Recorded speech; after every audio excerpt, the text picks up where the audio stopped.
Last month was a crazy month for me in my industry. I said in a recent post that I don't do politics. I don't get involved in them. And I was talking about general politics. I also said that people get very emotional about politics because it affects their daily lives. I suggested to work more closely with your local politicians and the people you oppose.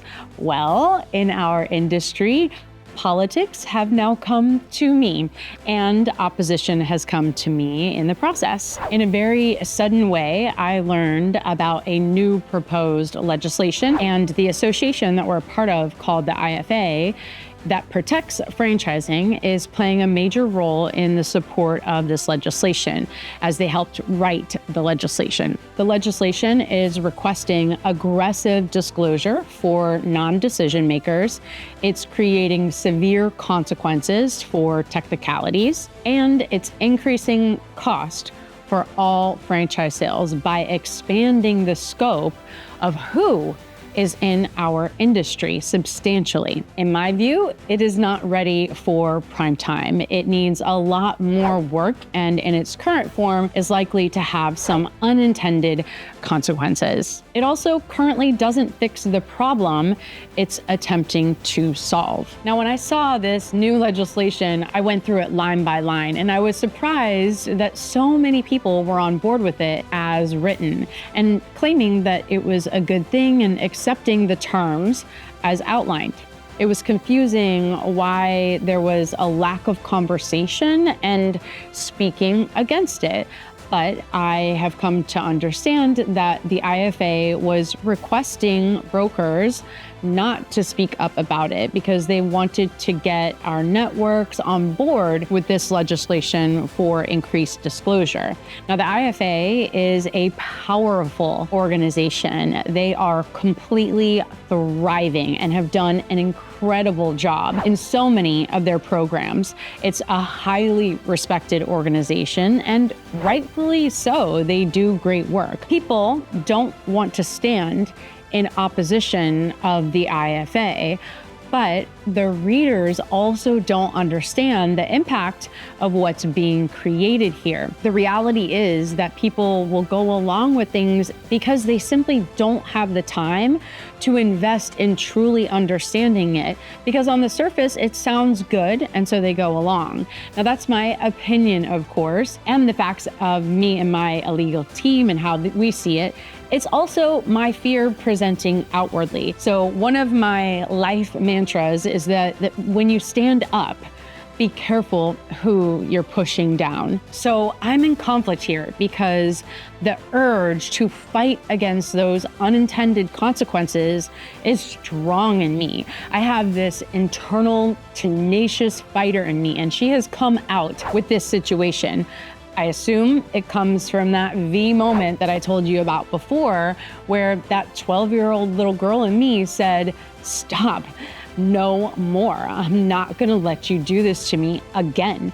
That fighter girl in me, she is fierce. She is not all rainbows and sunshine. She can be aggressive, she can be super tough, and she does not give up ever.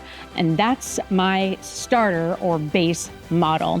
Now, this situation is giving me the opportunity to be the living example of how to have that innate fighter and use it to release and move forward in the highest way. So at first, I was so charged about this political situation that came into my industry. I was barely sleeping. I was working 16 hours a day and working, organizing, researching, communicating, and supporting my community through this. Now, when I laid down to rest at night, the charge was so strong that I just mentally expressed this intensity continually. Now, I did the exercise of using the vacuum. I've done it on a previous post, but the vacuum where you're vacuuming out these large boulders of stress and anger and really anything that was coming up about what was happening.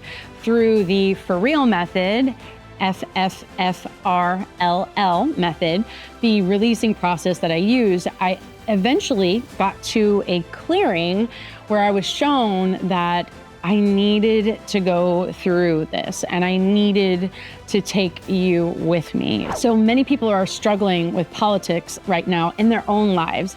So I'm using myself as a human demonstration of handling politics when you are extremely invested in the outcome. Everyone in franchising in its current form will be affected by this new proposed legislation. So I wanted to make sure that we understand what is happening, and hopefully enough people affected will step out of fear, will speak up for themselves and each other, and for the good of all.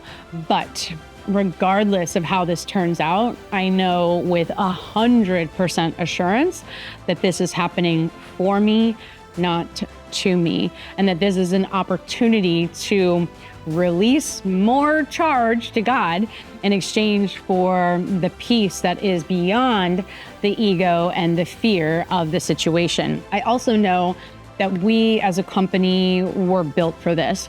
Our company has been doing it the right way from the beginning and is designed to handle these regulatory issues. But other companies may not be able to handle that administrative burden or the risk. In its current form, the legislation was seeking to root out the bad.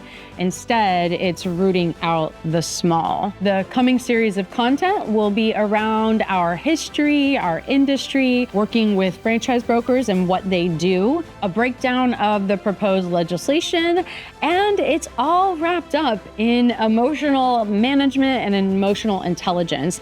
I'm actually going to be releasing through the whole experience and catching where I'm making judgments and catching where I'm joining into the separation and catching where I'm stepping into fear. I'm going to be the living demonstration of how to not be taken down by politics and instead rise above it. So let's go.